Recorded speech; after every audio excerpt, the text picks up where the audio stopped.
अध्याय 9 व्यापारी, राजा और तीर्थयात्री। नमस्कार दोस्तों, welcome to our channel MR study point. आज के इस वीडियो में हम डिस्कस करेंगे NCERT क्लास 6 चैप्टर 9 के बारे में। यह चैप्टर सामाजिक विज्ञान मतलब सोशल साइंस से रिलेटेड है, जिसमें हम हमारे अतीत भागवन के बारे में जानेंगे।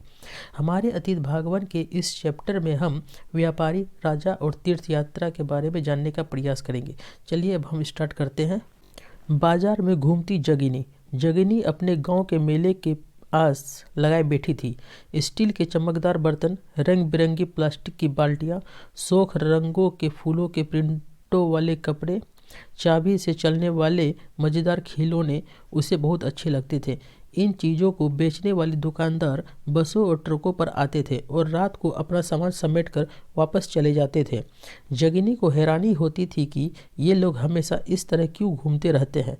उसकी माँ ने बताया कि वे लोग व्यापारी थे। वे चीज़ों को उन जगहों से खरीदते थे जहां ये बनाए जाते थे और फिर उन्हें मेले में बेचते थे। व्यापार और व्यापारियों के बारे में जानकारी। अध्याय 8 में तुमने उत्तर के काले पॉलिश वाले बर्तन के बारे में पढ़ा है। ये खूबसूरत बर्तन, खास तौर से इनकी कटोरियाँ तथा थालियाँ, इस उपमहाद्वीप के अनेक पुरा स्थलों से मिले हैं। सवाल उठता है कि इन जगहों पर ये बर्तन कैसे पहुँचे होंगे। ऐसा अनुमान लगाया जाता है कि जहां ये बर्तन बनते थे वहां से व्यापारी इन्हें ले जाकर अलग अलग जगहों पर बेचते थे। दक्षिण भारत सोना, मसाले, खास तौर पर काली मिर्च तथा कीमती पत्थरों के लिए प्रसिद्ध था। काली मिर्च की रोमन साम्राज्य में इतनी मांग थी कि इसे काले सोने के नाम से बुलाते थे। व्यापारी इन सामानों को समुद्री जहाज़ों और सड़कों के रास्ते रोम पहुंचाते थे। दक्षिण भारत में ऐसे अनेक रोमन सोने के सिक्के मिले हैं। इससे यह अंदाज़ा लगाया जाता है कि उन दिनों रोम के साथ बहुत अच्छा व्यापार चल रहा था।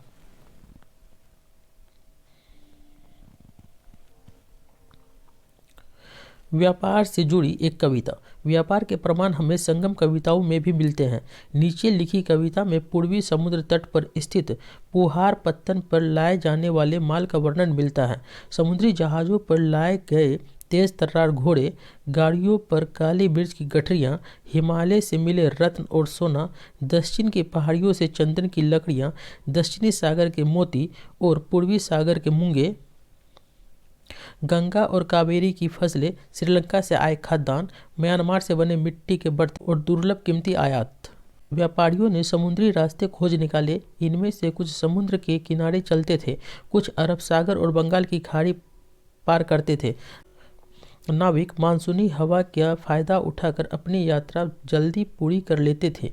वे अफ्रीका या अरब के पूर्वी तट से इस उपमहाद्वीप के पश्चिमी तट पर पहुंचना चाहते थे तो दक्षिणी पश्चिमी मानसून के साथ चलना पसंद करते थे। इन लंबी यात्राओं के लिए मजबूत जहाज़ों का निर्माण किया जाता था। समुद्री तटों से लगे राज्य। इस उपमहाद्वीप के दक्षिणी भाग में बड़ा तटीय प्रदेश है। इनमें बहुत से पहाड़, पठार और नदी के मैदान हैं। नदियों के मैदानी इलाकों में कावेरी का मैदान सबसे उपजाऊ है। मैदानी इलाकों तथा तटीय इलाकों के सरदारों और राजाओं के पास धीरे धीरे काफ़ी संपत्ति और शक्ति हो गई। संगम कविताओं में मूवेंदार की चर्चा मिलती है। यह एक तमिल शब्द है जिसका अर्थ 3 मुखिया है। इनका प्रयोग 3 शासक परिवारों के मुखिया के लिए किया जाता है। ये थे चोल, चेर तथा पांड्य, जो करीब 2300 साल पहले दक्षिण भारत में काफ़ी शक्तिशाली माने जाते थे। इन तीनों मुखियाओं के अपने 2 सत्ता केंद्र थे। इनमें से एक तटीय हिस्से में और दूसरा अंदरूनी हिस्से में था। इस तरह 6 केंद्रों में से 2 बहुत महत्वपूर्ण थे।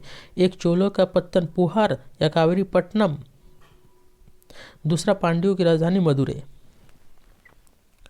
ये मुखिया लोगों से नियमित कर के बजाय उपहारों की मांग करते थे। कभी कभी ये सैनिक अभियानों पर भी निकल पड़ते थे और आसपास के इलाकों से शुल्क वसूल कर लेते थे।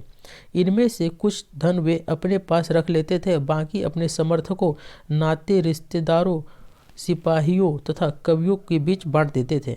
अनेक संगम कवियों ने उन मुखियाओं की प्रशंसा में कविताएं लिखी है जो उन्हें कीमती जवाहरात, सोने, घोड़े, हाथी, रथ या सुंदर कपड़े दिया करते थे। इनके लगभग 200 वर्षों के बाद पश्चिम भारत में सातवाहन नामक राजवंश का प्रभाव बढ़ गया। सातवाहनों का सबसे प्रमुख राजा गौतमी पुत्र श्री सातकर्णी था।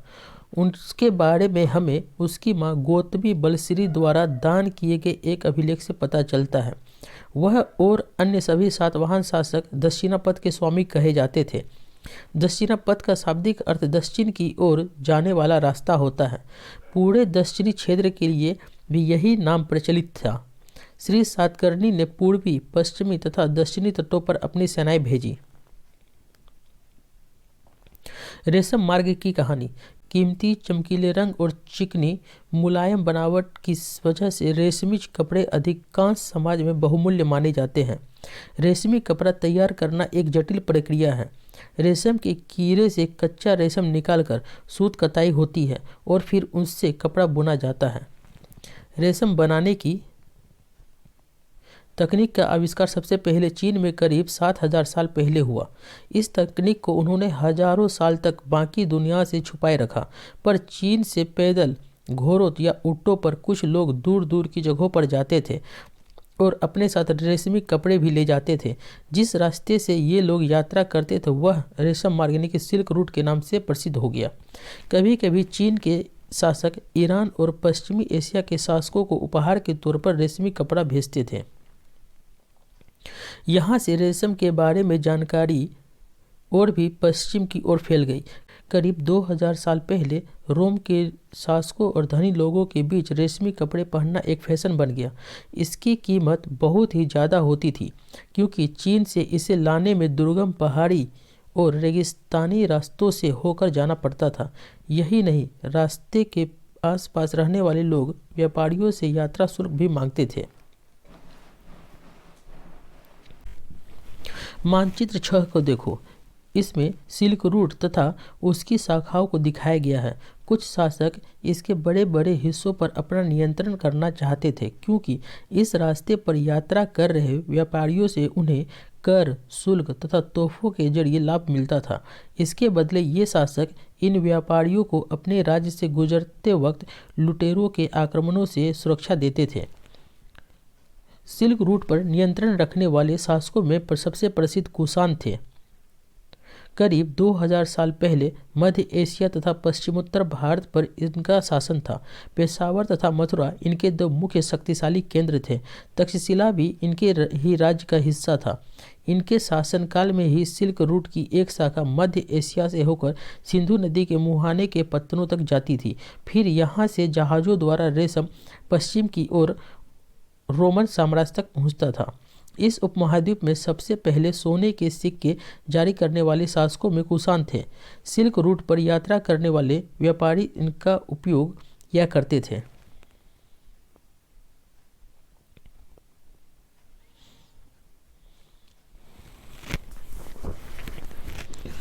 बौद्ध धर्म का प्रसार। कुषाणों का सबसे प्रसिद्ध राजा कनिष्क था।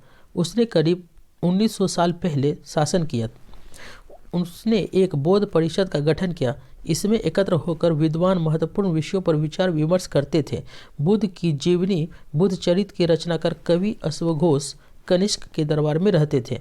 अश्वघोष तथा अन्य बौद्ध विद्वानों ने अब संस्कृत में लिखना शुरू कर दिया था। इस समय बौद्ध धर्म की एक नई धारा महायान का विकास हुआ। इसकी दो मुख्य विशेषताएं थी। पहले, मूर्तियों में बुद्ध की उपस्थिति सिर्फ कुछ संकेतों के माध्यम से दर्शाई जाती थी। मिसाल के तौर पर उनकी निर्वाण प्राप्ति को पीपल के पेड़ की मूर्ति द्वारा दर्शाया जाता था। पर अब बुद्ध की प्रतिमाएं बनाई जाने लगी। इनमें से अधिकांश मथुरा में तो कुछ तक्षशिला में बनाई जाने लगी। दूसरा परिवर्तन बोधिसत्व में आस्था को लेकर आया। बोधिसत्व उन्हें कहते हैं जो ज्ञान प्राप्ति के बाद एकांतवास करते हुए ध्यान साधना कर सकते थे, लेकिन ऐसा करने के बजाय वे लोगों को शिक्षा देने और मदद करने के लिए सांसारिक परिवेश में ही रहना ठीक समझने लगे। धीरे धीरे बोधिसत्व की पूजा काफ़ी लोकप्रिय हो गई और पूरे मध्य एशिया, चीन और बाद में कोरिया और जापान तक भी फैल गई। बौद्ध धर्म की प्रसार पश्चिमी और दक्षिणी भारत में हुआ, जहां बौद्ध भिक्षुओं के रहने के लिए पहाड़ों में दर्जनों गुफाएं खोदी गई।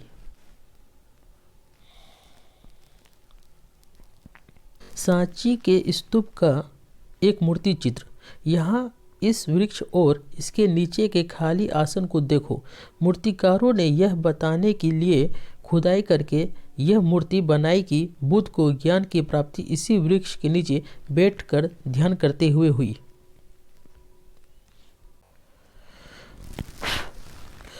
इनमें से कुछ गुफाएं राजा और रानियों के आदेश पर बनाई गई थी तो कुछ व्यापारियों तथा कृषकों के द्वारा।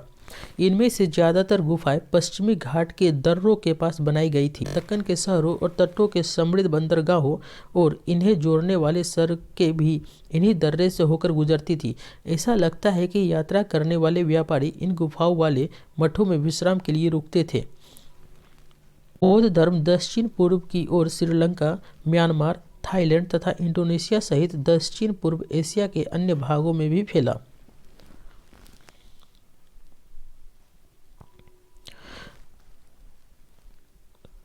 बाएं में मथुरा में बनी बुद्ध की एक प्रतिमा का चित्र है और दाएं में तक्षशिला में बनी बुद्ध की प्रतिमा का चित्र है।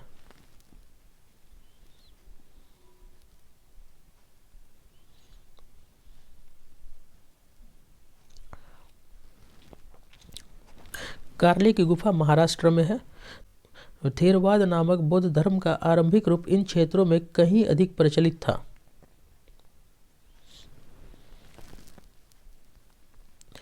तीर्थयात्रियों की जिज्ञासा। व्यापारी काफिलों में तथा जहाजों पर दूर दूर जाया करते थे। बहुत से तीर्थयात्री भी उनके साथ यात्रा पर निकल पड़ते थे। तीर्थयात्री वे स्त्री पुरुष होते हैं जो प्रार्थना के लिए पवित्र स्थानों की यात्रा किया करते हैं। इसी तरह भारत की यात्रा पर आया चीनी बौद्ध तीर्थयात्री फासियान काफ़ी प्रसिद्ध है। वह करीब 1600 साल पहले आया। वेनसांग 1400 साल पहले भारत आया और उसके करीब 50 साल बाद इत्सिंग आया। वे सब बुद्ध के जीवन से जुड़ी जगहों और प्रसिद्ध मठों को देखने के लिए भारत आए थे। इनमें से प्रत्येक तीर्थयात्री ने अपनी यात्रा का वर्णन लिखा। इन्होंने अपनी यात्रा के दौरान आई मुश्किलों के बारे में भी लिखा। इन यात्राओं में कई वर्ष लग जाया करते थे। जिन देशों और मठों को उन्होंने देखा उनके बारे में उन्होंने लिखा और उन किताबों के बारे में भी उन्होंने लिखा। उन्हें वे अपने साथ ले गए थे। इनमें से प्रत्येक तीर्थयात्री ने अपनी यात्रा का वर्णन लिखा। इन्होंने अपनी यात्रा के दौरान आई मुश्किलों के बारे में भी लिखा। इन यात्राओं में कई वर्ष लग जाया करते थे। जिन देशों और मठों को उन्होंने देखा उनके बारे में उन्होंने लिखा और उन किताबों के बारे में भी उन्होंने लिखा जिन्हें वे अपने साथ ले गए थे।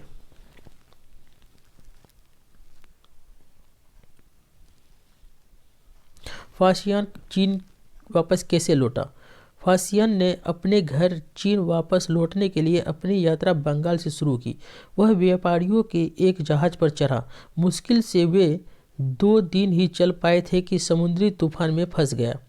व्यापारी अपने जहाज को डूबने से बचाने के लिए उनमें से अपने माल को फेंककर जहाज को हल्का करने की कोशिश करने लगे। फासियान ने भी अपने सामान को तो फेंक दिया पर अपनी उन पांडुलिपियों और बुद्ध की मूर्तियों को नहीं फेंका जिन्हें उसने अपनी भारत यात्रा के दौरान संकलित की थी। अंततः 13 दिनों के बाद आंधी रुकी। उसने समुद्र का वर्णन इस प्रकार किया है। समुद्र असीम है। सूर्य, चांद या तारों की गति को देखे बिना यह पता लगा पाना असंभव है कि पूर्व किधर है या पश्चिम किस दिशा में है। अगर बरसात और अंधेरा हो तो जहाज को हवा के रुख में ले जाने के अलावा और कोई चारा नहीं है। जावा पहुंचने में उसे 90 दिन से भी ज़्यादा लगे। वहां वह 5 महीने के लिए रुका।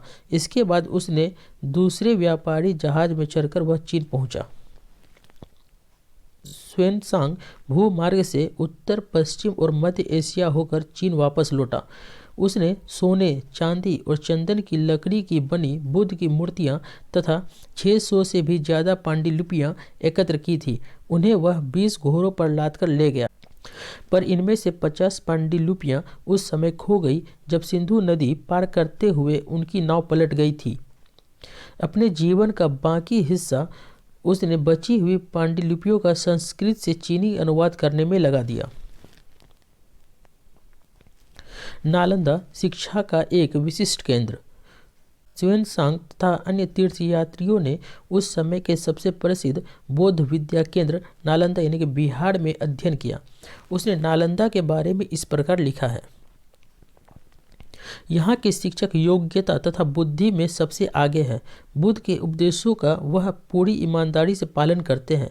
मठ के नियम काफ़ी सख्त हैं जिन्हें सबको मानना पड़ता है। पूरे दिन वाद विवाद चलते ही रहते हैं जिससे युवा और वृद्ध दोनों ही एक दूसरे की मदद करते हैं। विभिन्न शहरों से विद्वान लोग अपनी शंकाएं दूर करने यहाँ आते हैं। नए आगंतुकों से पहले द्वारपाल ही कठिन प्रश्न पूछते हैं। उन्हें अंदर जाने की अनुमति तभी मिलती है जब वे द्वारपाल को सही उत्तर दे पाते हैं। 10 में से 7-8 सही उत्तर नहीं दे पाते हैं। भक्ति की शुरुआत इन्हीं दिनों देवी देवताओं की पूजा का चलन भी शुरू हुआ। बाद में हिंदू धर्म की यह प्रमुख पहचान बन गई। इनमें शिव, विष्णु और दुर्गा जैसे देवी देवता शामिल हैं। इन देवी देवताओं की पूजा भक्ति परंपरा के माध्यम से की जाती थी।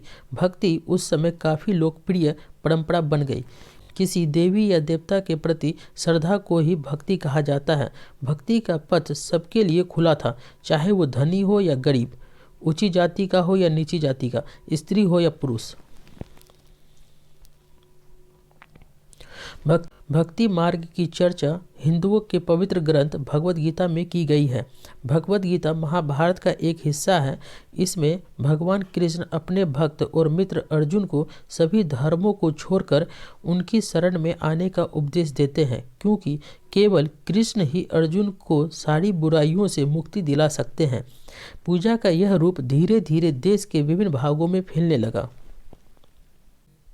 भक्ति मार्ग अपनाने वाले लोग आडंबर के साथ पूजा पाठ करने के बजाय ईश्वर के प्रति लगन और व्यक्तिगत पूजा पर जोर देते थे।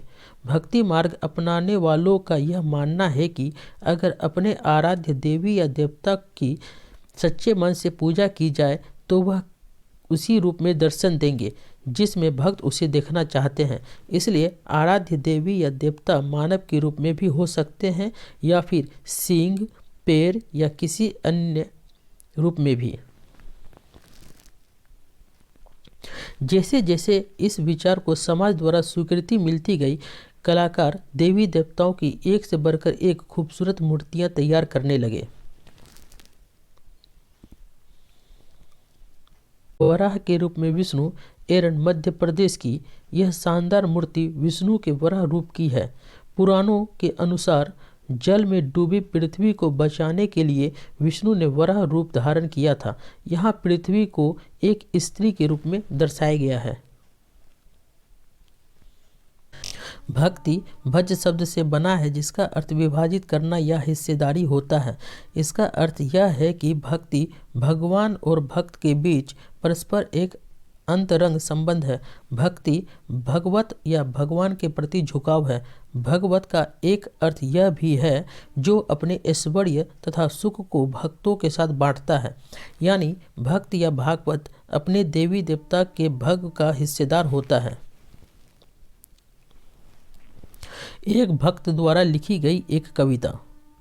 अधिकांश भक्ति साहित्य हमें यह बताते हैं कि धन, ऐश्वर्य या ऊंचे पद के जरिए कभी ईश्वर से आत्मीयता नहीं बन सकती। करीब 1400 साल पहले शिव भक्त अप्पार द्वारा तमिल में लिखी एक कविता का यह एक अंश है। अप्पार एक वेल्लाल था। नष्ट होते अंगों वाले कुष्ठ रोगी ब्राह्मणों की नज़र में निचली जाति का व्यक्ति, कूड़ा करकट बटोर कर अपनी जीविका चलाने वाला इंसान, अगर ये लोग भी गंगा को अपनी जटाओं में छिपा लेने वाले शिव के दास बन जाए तो मैं उनकी आराधना करूंगा, क्योंकि वो मेरे ईश्वर समान है। देवी देवताओं का विशेष सम्मान होता था, इसलिए विशेष जगहों पर ही इनकी मूर्तियों को रखा जाता था। इन स्थानों को ही मंदिर कहते हैं। अध्याय 11 में तुम इन मंदिरों के बारे में पढ़ोगी। भक्ति परंपरा से चित्रकला, शिल्पकला और स्थापत्य कला के माध्यम से अभिव्यक्ति की प्रेरणा दी है। हिंदू शब्द इंडिया शब्द की तरह ही सिंधु या इंडस से निकला है। यह शब्द अरबों तथा ईरानियों द्वारा उन लोगों के लिए उपयोग किया जाता था जो सिंधु नदी के पूर्व में रहते थे। यही शब्द उनके धार्मिक विश्वास तथा सांस्कृतिक परंपराओं के लिए भी प्रयुक्त होता था। अन्यत्र करीब 2000 साल पहले पश्चिमी एशिया में ईसाई धर्म का उदय हुआ। ईसा मसीह का जन्म बेथलेहम में हुआ, जो उस समय रोमन साम्राज्य का हिस्सा था। ईसा मसीह ने स्वयं को इस संसार का उद्धारक बताया। उन्होंने दूसरों को प्यार देने और उसी तरह दूसरों पर विश्वास करने का उपदेश दिया, जिस तरह हर व्यक्ति दूसरों से प्यार और विश्वास की उम्मीद करता है। बाइबिल में ईसा मसीह के उपदेश की बातें लिखी है। यहाँ इसका एक अंश दिया गया है। धन्य है वे लोग जो धर्म और न्याय के लिए भूखे प्यासे रहते हैं, उनकी कामनाएं पूरी होगी। जो दयालु है वे धन्य है, क्योंकि उन्हें दया मिलेगी। धन्य है वे लोग जो दिल से पवित्र हैं, क्योंकि वे ईश्वर के दर्शन कर सकेंगे। धन्य है वे लोग जो शांति स्थापित करते हैं, वही ईश्वर की संतान कहलाएंगे। ईसा मसीह के उपदेश साधारण लोगों को बहुत पसंद आए और धीरे धीरे पश्चिमी एशिया, अफ्रीका तथा यूरोप में फैल गई। ईसा मसीह की मृत्यु के 100 सालों के अंदर ही भारतीय उपमहाद्वीप के पश्चिमी तट पर पहले ईसाई धर्म प्रचारक पश्चिमी एशिया से आए। केरल के ईसाइयों को सीरियाई ईसाई कहा जाता है, क्योंकि संभवतः वे पश्चिम एशिया से आए थे। वे विश्व के सबसे पुराने ईसाइयों में से हैं। दक्षिणापथ के स्वामी हो जाएगा सातवाहन शासक, ठीक। मूवेंदार हो जाएगा चोल चेर पांड्य। अश्वघोष हो जाएगा महायान बौद्ध धर्म। बोधिसत्व बुद्धचरित। वेनसांग चीनी यात्री।